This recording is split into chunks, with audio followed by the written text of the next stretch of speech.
Welcome in to another edition of Rick and Bubba University, the podcast. Professors Burgess and Bussey here, handing out degrees. Now, who are those guys? I don't know who they are.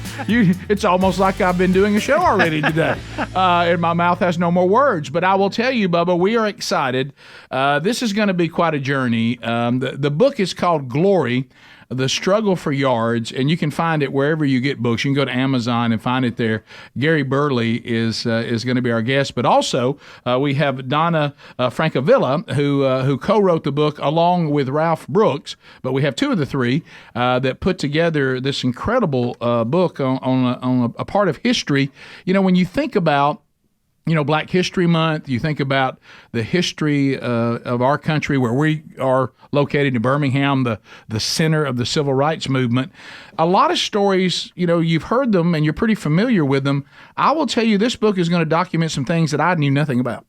I didn't know about these historic men that are documented here in the book. So without further ado, let's welcome Gary and Donna to Rick and Bubba University, the podcast.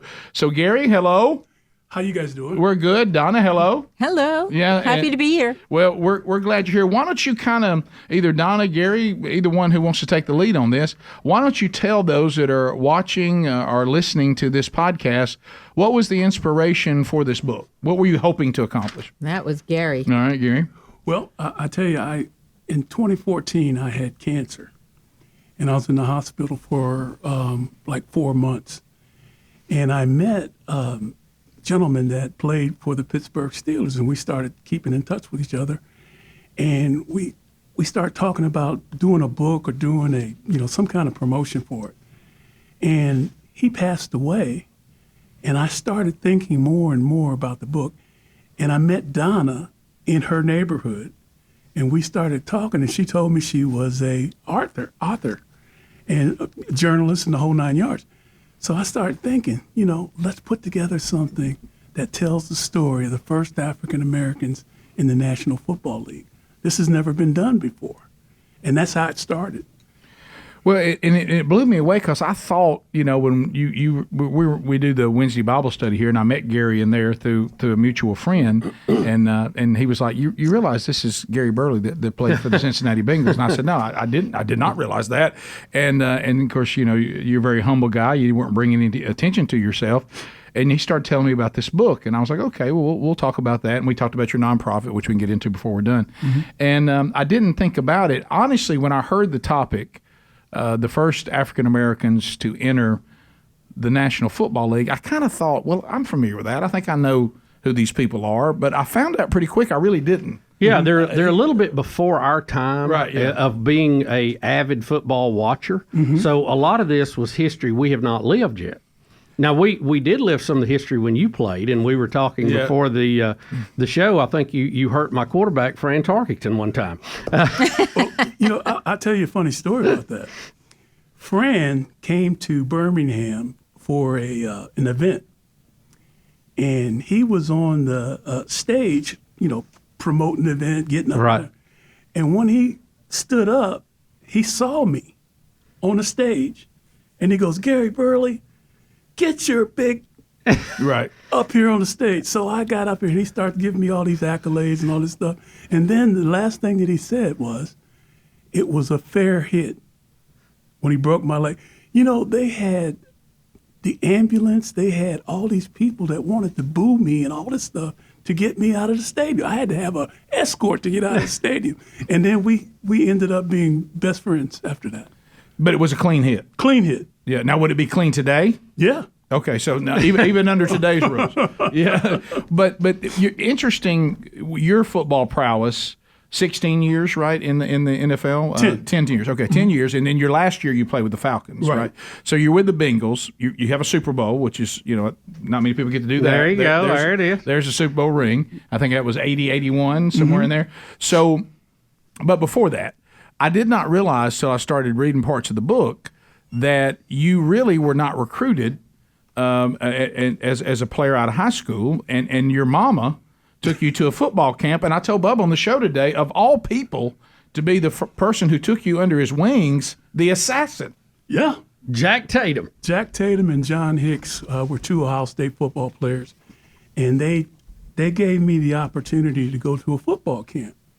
And once they saw my speed, they said, wait a minute, you got to play. Right. I said, well, let's work on it. So I went to work with them, and I learned how to be a football player, actually. And Jack and John, they're no longer here, God bless them, they raised me. So that's how I got to be football. Does that explain his intensity? Yeah. I mean, the person who introduced me to football is Jack Tatum. So we have to ask. I don't want to chase too many rabbits today, Okay. but with you, Gary, we could chase a lot of Yeah, them. we could. Jack Tatum, was he as mean as his persona on the field? On the field, he was a madman. That's what they called him, the assassin. Yes, Right, yeah. yes. But Jack he was a nice guy until you made him not so nice. Right. And that's how he happened. That's what he did. Yes, I think so. You're saying, I want to be sure I'm clear because I think that's what you're asking too. Is he one of these people you're talking to him off the field, and then when he goes on to the field of battle, he flips a switch? Yes. So he wasn't like that off the field. We hear Yeah, that yeah. there's people that were mean on the field and they just continued that through life. Right. No, Jack was a good guy, and well, look, he tutored me, so Right. he had to change some kind of way. Right, yeah. But anyway, we enjoyed it, and we spent a lot of good time together. We went to basketball. I played basketball in high school, so Jack and John went to some of my games and that kind of stuff. But they kept me in the loop, so I ended up being a 4-year All-American because of these guys, and I'll never forget what they did for me. So why Pittsburgh? So when I say Pittsburgh, I'm talking about college now, not the pros. So how did you end up being the All-American for Pittsburgh? Why Pittsburgh? Were they one? Because you weren't highly recruited at one point, but once Jack and John got a hold of you, it became a different story. What was the college football recruiting experience for you? Well, the college football recruiting experience changed in 2 years of junior college. Mm-hmm. And after junior college, I had every offer in the world. Oh, okay. So I picked Pittsburgh because Johnny Majors was my coach, and he sent Jim Dyer, who was my defensive line coach, stayed with me all night long the night before we were picked. And they would not let me go anywhere until this actual signing was done. And that's how I ended up in Pittsburgh. And when I got to Pittsburgh, the first day that I got there, this little guy, I think he's like 150 pounds, and his name was Tony Dorsett. Oh, boy. And we got together and started hanging out, and he was my roommate in college for a few months. And then everything else just went from the University of Pittsburgh to the National Football League. I mean, it was just magic. Right, and of course, you went to the Bengals, and in those days there was no free agency. There was not. I mean, so once you were picked, that's where you went. That's where you went. And the draft wasn't the show that it is now. You were just sitting in a room waiting on a phone call, right? That's all I had was a phone call. I wasn't sent to one of the draft shows or anything like that. You didn't have a stage and have hats and number one jersey, because you went in the third round, right? Yeah, Which still really high round. picked, yeah. Yeah, but I couldn't ask for a better team, a better coaching staff, and first of all, the guy that took care of me was Paul Brown, and I love that man. I love him to this day, and without him, I don't think I would have done as great as good as I was. Is it true because the Bengals and the Browns uniforms look so similar at times? Is that because of that relationship of those two franchises to Paul? Because sometimes you look at it and you see the Bengals. And didn't he start the Browns and then go to the Bengals? Yeah. And it looked like he just and they just kept his name as the team. Right. Yeah. So because the uniforms, some of the hues at times were very similar. Oh, no doubt about it. I mean, there was a lot of similarity to the Bengals. Not the Bengals, but when the Browns. He was a coach at the Browns, right? And he had a lot of influence to what he wanted to do, and I'm not sure about how it happened, but I know he got fired. Yeah, I know. And they kept his name, which you said is odd. Yeah. So, everything that he did, he had I don't know. This guy was just amazing. Well, what do you mean by that? How did he separate himself from everybody else? Well, Paul was an inventor. That's what he did. He invented the helmet, not the helmet, but the face mask, the first face mask. I mean, I didn't know that. Yeah. So we're playing with no face mask till Paul Brown says we need to cover our face a little bit here. Right. I think that's what he did. I'm not sure, but he developed it. Yeah, he developed it, and also all these other inventions that he had.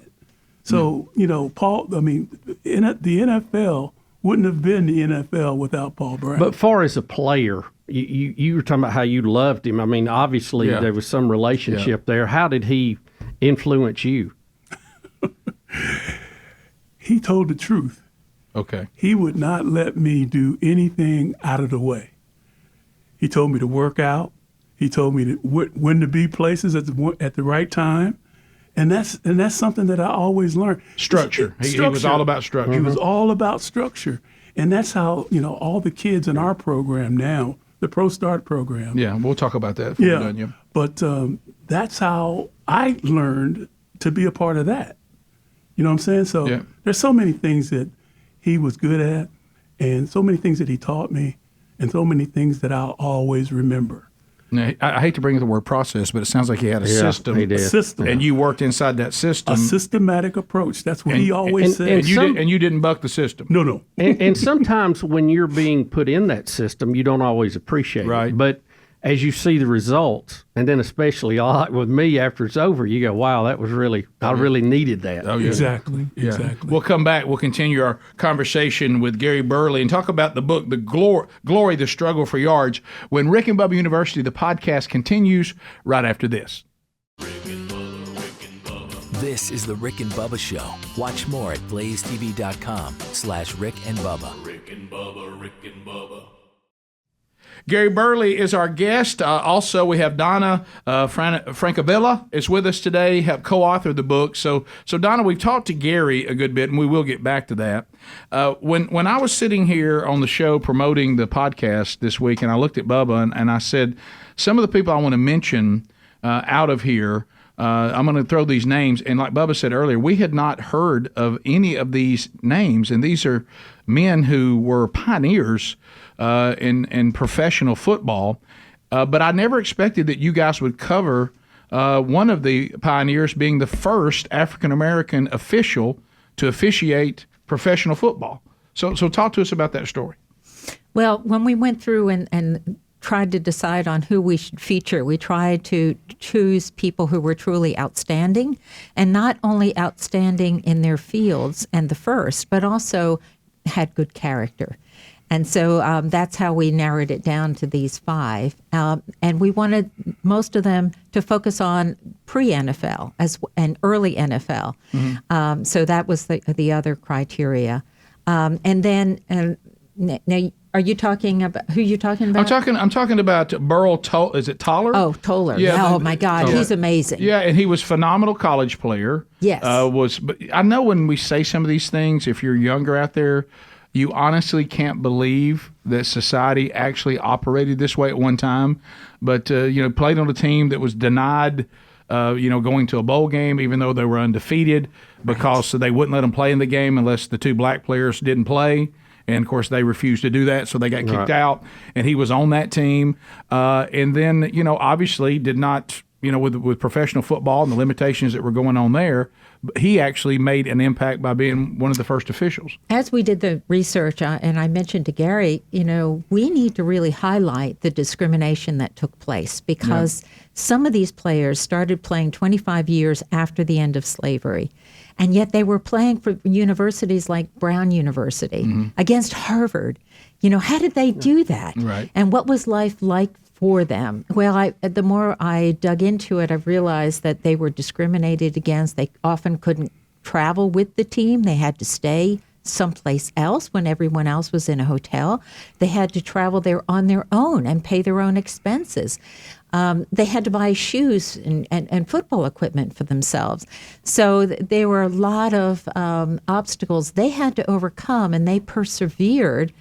And I was inspired by them, to just reading about them, because they were great people, and they didn't even complain about it. Burl Toller had an invisible visor that he wore under when he was the first black who was out in the field as an umpire, as a referee. Yep. And he wore an invisible visor under his cap so that he wouldn't be hit in the eye, and it wouldn't, ruin his vision.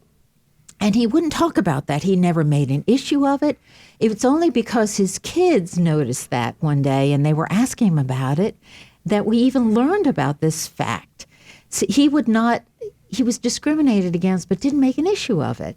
And so that's his attitude and his approach, which was full of humility, and it demonstrated great character. He also, and I believe this is right, he was the principal, right? There are 5 of them. Sometimes I get confused. Understood. He was the principal of a middle school. So he was very much aware that he had to be exemplary to everyone, his family, the kids that's back at school. And he even did volunteer work, So just great people all around, all of them. So when you think about that, and Gary, you can weigh on this too. Obviously, you're seeing this through a lens that the white folks sitting around here can't see through. But when you think about how they approached it, the way Dr. King approached it, is we're going to show that the discrimination against us is unfounded by being excellent. We're going to make people look dumb that look down on us by being above and beyond in our character and our performance.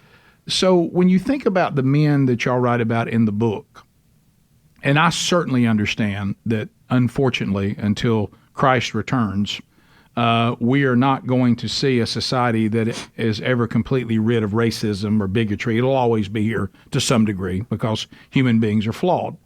It is better than it was. But do you think when you see like some of the modern day players and some of the protests that they have done with, not wanting to stand for the flag and these things, and they're calling attention to their plight, do you think these men, or maybe even someone like you who played in the early 80s, do you see them as not understanding how far things have come? I know we're not there, and we want to eradicate any that still exists, but do you think there's a lack of appreciation for what men like are in this book have done for the modern player? Well, I'll say this. One of the things that happened during those times with the former guys, if you got caught after sundown, this is one of the things that stood out in my mind. Here we're talking about football. We're talking about guys on a team. Mm-hmm. And then you talk about, here's a guy that can't go home after sundown because he's threatened or he's killed. One of the two things happened there.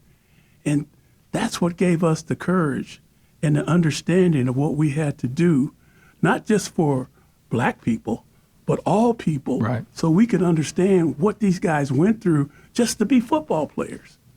Yeah, it kind of makes practice look like no big deal when you're just trying to be sure you get home before the sun goes down. Yeah, but I guess that's my point. I think if and you've said it, Bubba, we've all said it. If we don't educate people about our past, then we're just going to not only make the same mistakes. I think, and you said it, Bubba, it limits the future. Yeah, you want to understand how far you've come so you can appreciate where you are, and then of course always be committed to saying, well, let's move on to eradicate what's still there, but let's not ignore how far we've come. No doubt about it. We've all got a lot to learn, and we've all got to be on the same team, and to believe in football to start with. Mm-hmm. If we can just learn the history of what happened, we'll be much better people, and we'll learn from it. So. I think, too, historically, and we've talked about it, Rick, that's the one place that I never felt like there was discrimination when you were on an athletic team, because we're all going the same direction. We're all trying to get that W. We're all got our brothers back, no matter what their color. I mean, we didn't even think about it back then when I was a kid. Not playing sports. No. And, I think when we get everybody pulling in one direction, it takes all of our attention to do that as opposed to getting off on all these other tangents. I agree with you 100%. And I'm learning more and more from this book and other stories that we're coming up. We just heard about another book that Donna was telling me about. Her dad, was it her dad? Charles Follis? Charles Follis. Yeah, Charles Follis's nephew has released a book on him because he was the first professionally paid black player. And he was a great player. He ended up dying at the age of 31 from pneumonia, wow. So it was a very brief lifespan. But we're now seeing road signs change to Follis Way and stadiums named after him because they're discovering what a great player he was and how many inroads he made, and how much discrimination he had to put up with.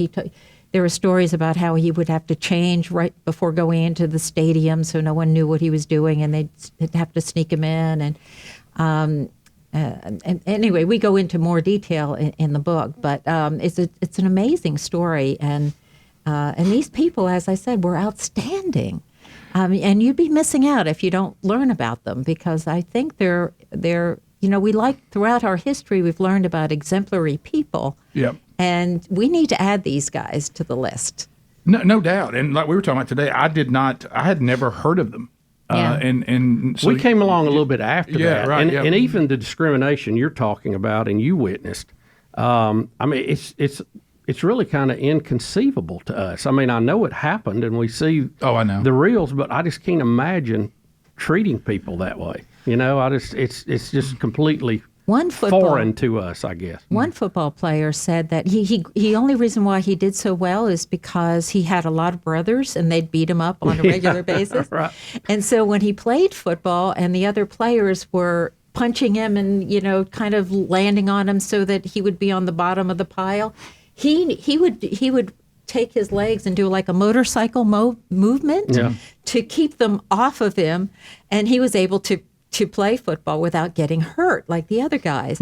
I mean, the fact that they had to go through so much just to get where they were, but they loved the sport, and that's the other thing that really affected me and impressed me is that back then they didn't earn very much money. Right. They weren't compensated like they are today. Right. So they played. Gary, how about some of them contracts now, Gary? I got to tell you, these guys earn $15 a day playing 2 games. In a week? In a week. Oh, wow. 2 games in a week for $15. And that's why most of them played baseball on the off season. Yeah. So they played multiple sports long before we heard of these multiple sport athletes. All of them did it because that was a way to pick up some more money. That's right. We'll come back. We'll continue our conversation. Here's what the name of the book is: Glory, The Struggle for Yards. You can find it on all the online stores. You can go to Amazon and pick it up. And you'll read about these incredible men, the Black Cyclone, Charles Follis, Motorcycle McDonald, Henry McDonald, the first Haitian to ever play a professional football, Gideon Smith, the first African-American varsity athlete in any sport. And then, of course, the human tornado, Fritz Pollard, is the first black coach to ever be in the National Football League. So these are some of the stories, and, of course, you hear Gary's incredible story as well. And we'll talk more about that when Rick and Bubba University, the podcast, continues right after this.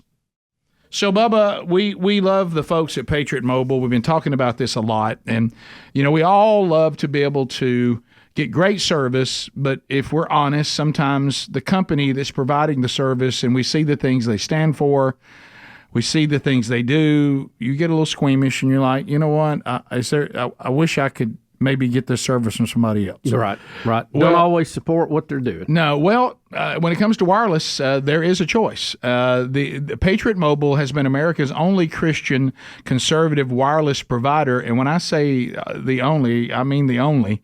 And that's why so many have switched and love Patriot Mobile. They're offering dependable nationwide coverage, giving you the ability to access all the 3 major networks, which I know that we're not asking you to come down on quality, which means you get the same coverage you've been accustomed to without funding maybe movements that you don't agree with.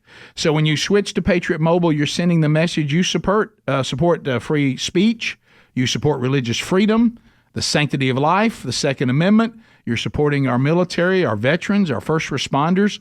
And when you call for service, guess what? Everybody you're talking to is completely 100% U.S.-based customer service team. So switching is easy. Keep the number you got now if you want to. Keep the phone if you want to. Or if you want to upgrade, they'll help you with that too.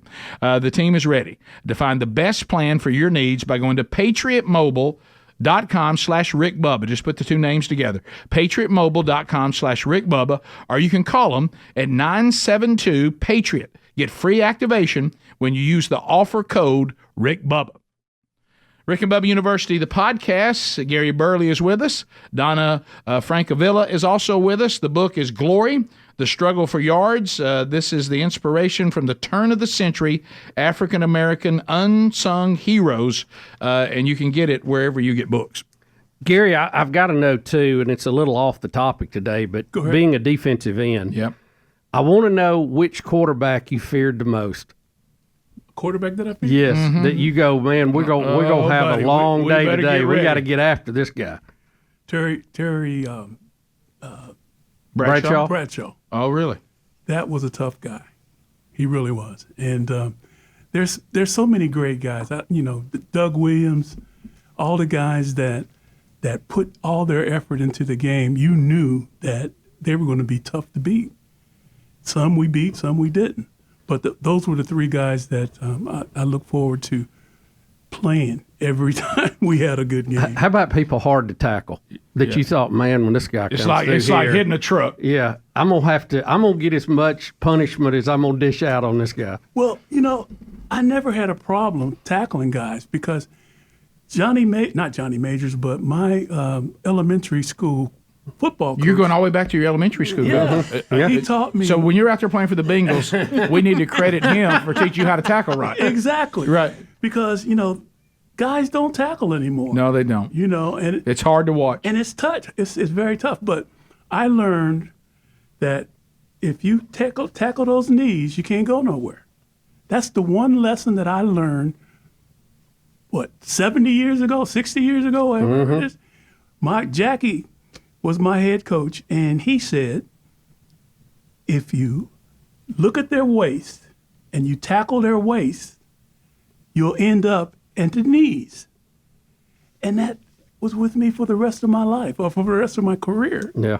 And that's the way I tackle guys. But now, man, I don't know how they do it, but Yeah, it's a different. I think about the times that you played. You go out there right now.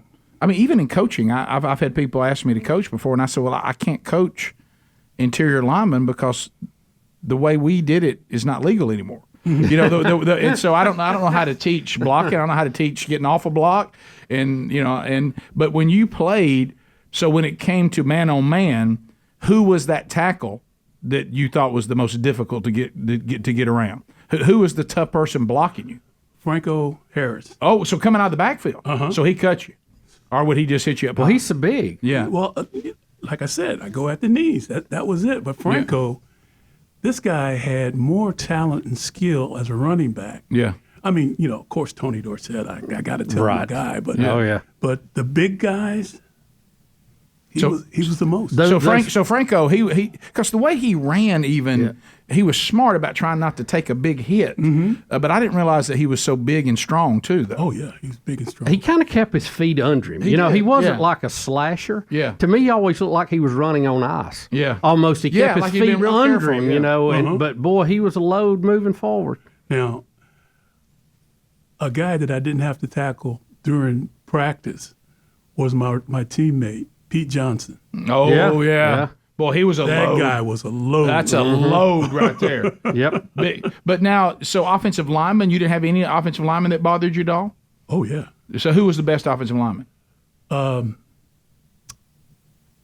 have to say, what's the center's name for the Steelers? Oh, yeah, Mike Webster. Mike Webster. Mike was. He was a pro. That whole offensive line for the Steelers was pretty good. There's They no didn't have doubt. a That weak whole spot on the team field. was good, They Rick. didn't have a weak person on the field. Four Super Bowls. Yeah, they did that. something right. Yeah, they did. But I mean, And they had to play y'all twice a year. well, and in those days too, which really wasn't fair. They had, they called them the 505. They had 5 offensive linemen that could bench over 500, including Mike. Then they had the steel curtain on defense. Then they had Bradshaw. Then they had Franco. Then they had Lynn Swan. Then they had John Stallworth. And then they had Jack Lambert. Then they had Jack Ham. And you're like, but in those days, because of no free agency, they just would come back and have the same team next year. That's when you can put a dynasty together when the players can't leave. And so when you look at the money, even in the 70s and the 80s, when you look at the money, can you believe it? I mean, I can't. Yeah. My biggest salary, I think, was $250,000. Okay, I wasn't going to ask you that, but I'm glad you got that. That's what we wanted to know. Yeah. But compared to $10 million that they make now, it's unbelievable. I mean, But you couldn't believe you were getting that at that time, probably. No, right? I couldn't. I was happy. Yeah. But I'm happy for the guys that get paid like that because they were pioneers for the guys that didn't get it. That's true. Here's the $15 an hour guys, or $15 a game guys, compared to $50 million dollars. So I'm happy. But don't you want to use this book to make sure that they need to know that? Yes. Because sometimes you got to know the people that laid down, the path for you, so you can have respect for what they do and take the field on their behalf. But if I don't know it, I don't appreciate it. Well, Donna and I and Ralph, we've been doing everything we can to promote this book, but also to teach people what they need to know about this. Because just think about this. There's people that have never heard of any of these characters or any of the things that these guys did or did during their careers. So, it's our job to teach people. Especially if you're younger than us, because we followed sports and pro football, and I didn't know any of these guys. No, we're do it. And here we are going to be 60 this year, and if you start talking about people that broke into the game, I mean, I'm remembering thinking I really got something thinking about Gail Sayers and people like that. And I'm like, no, this happened long before any of that. Oh yeah, long before any of that. So I've got to ask you about one more, and I know this is a painful memory, one of the Super Bowls you were in, but Joe Montana. Look at his face. Joe Look Montana. What you just was did. Why would you was do that that 82? to Gary? He was the quarterback of the Niners in 82, right? When y'all played them in the Super Bowl. 81. 81 Super Bowl. Yeah. Yes, that is you had it. Bad feeling for you me. had the game.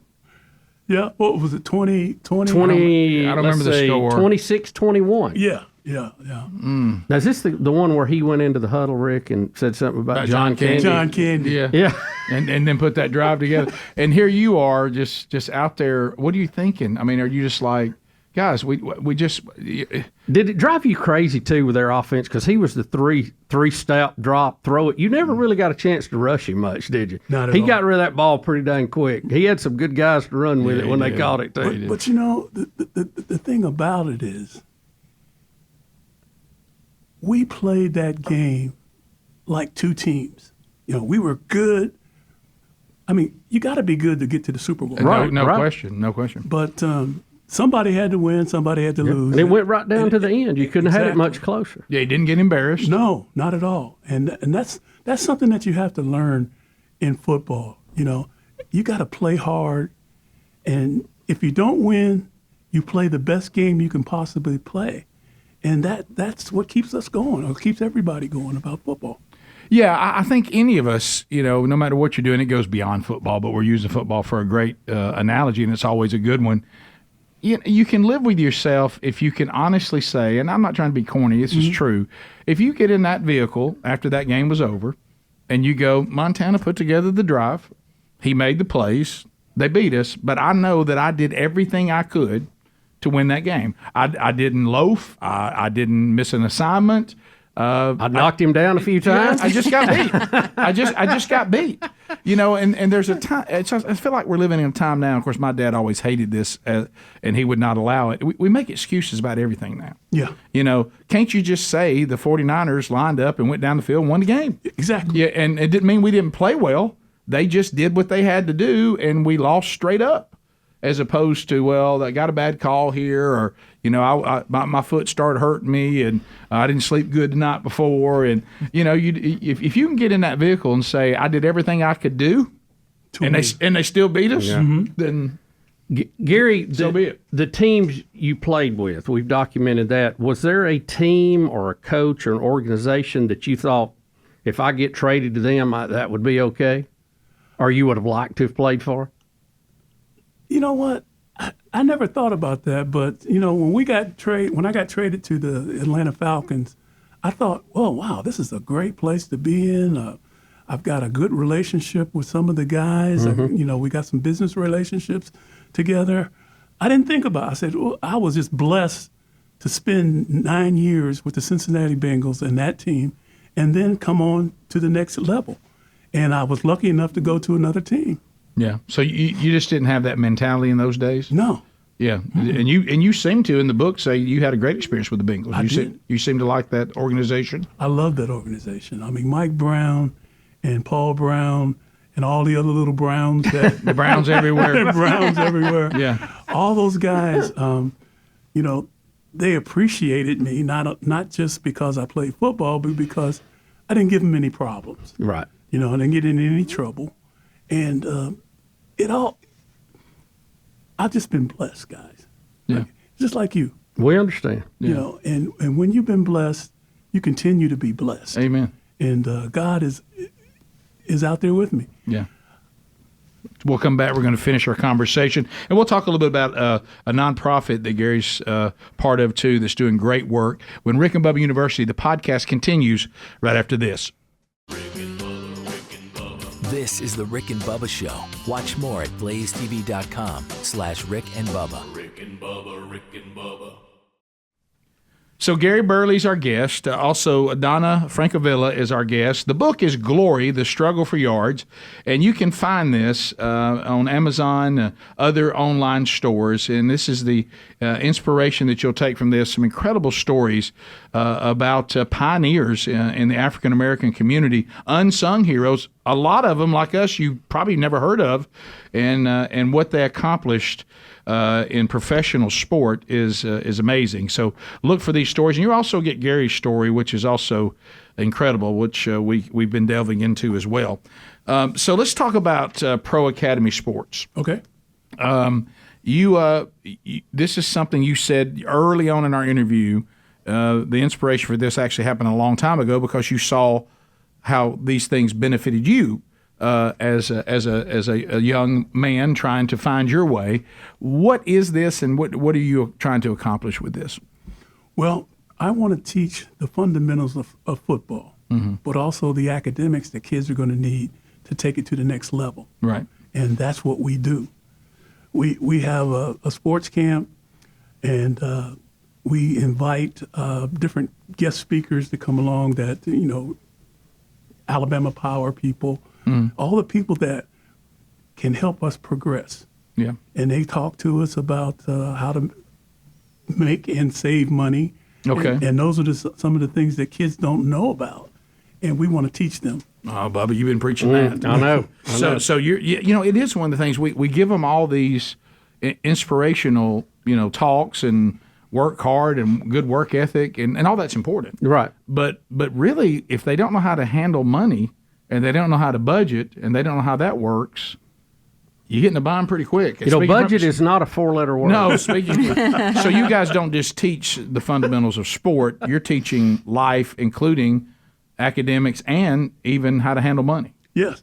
As a matter of fact, one of the segments of our book is done by Valencia Bell, and she teaches ACT prep and that type of thing. So we give our kids everything that they need to do. Now, if they don't take advantage of it, then we just got to keep on going. Right.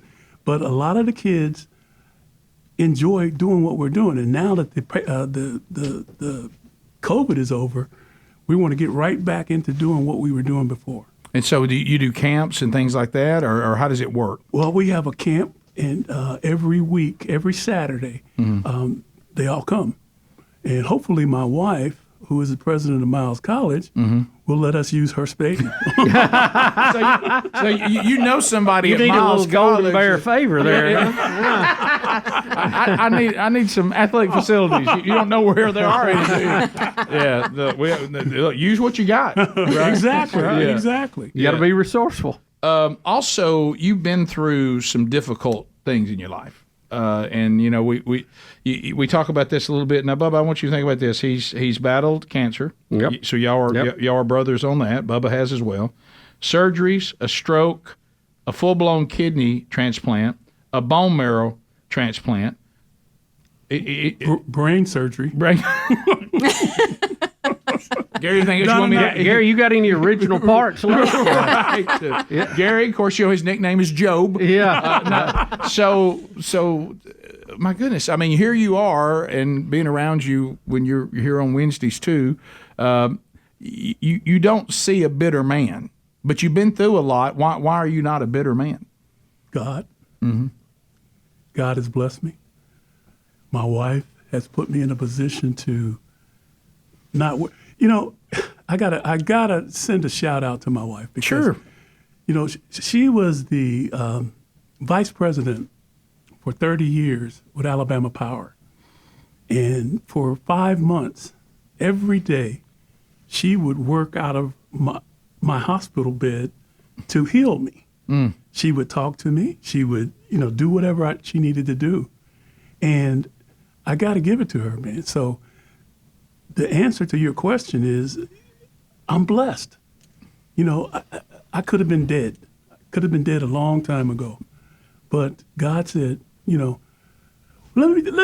got to tell you this. My mom came to my room in the hospital, and my dad was sitting on the toilet, of course, as he always did. And my mom sent me this song called Peace Be Still, and that was by James Cleveland. I heard her say, "You're going to be fine. Don't worry about it. Cancer or whatever is not going to bother you." So when I woke up, my wife was at the foot of my bed, and I said, "Mom, where's my mother? I smell her perfume." She said, "No, honey, your mom's been in heaven for 25 years. Come on, Gary, watch out now, Gary. You're going to give us all chills. I'm telling you, that's what happened. And I was under the impression that my dad was in the bathroom still, and my mom was there.